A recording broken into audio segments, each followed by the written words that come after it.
আসসালামু আলাইকুম। সবাইকে আমার এই চ্যানেলের পক্ষ থেকে জানাই শুভেচ্ছা। যে যেখান থেকে আমার এই ভিডিওটি দেখতেছেন সবার কাছে অনুরোধ রইল আপনারা লাইক দিবেন, শেয়ার করবেন এবং সাবস্ক্রাইব করে পাশে থাকবেন।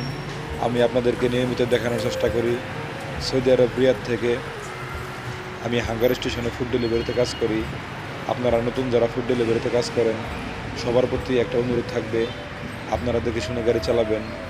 অপরিচিত লোকের দেওয়া কোনো কিছু আপনি নেবেন না বা অপরিচিত লোকের দেওয়া কোনো কিছু খাবেন না। তবে যদি মনে করেন সৌদি একটা জিনিস আপনাকে দিল তাহলে আবার না করা যাবে না। যদি না আপনি করেন তাহলে তারা অনেকটাই রাগান্বিত হয়। ঠিক আছে, আপনাদেরকে একটা পরামর্শ আমি দিতে চাই, সেটা হলো নতুন যারা সৌদি আরবে এসেছেন, সৌদি আরব রিয়াদে এখন খুব অপহরণ হচ্ছে। আপনারা সাবধানে থাকবেন, সবাই স্বাস্থ্যের যত্ন নেবেন এবং নিয়মিত ভালো থাকবেন।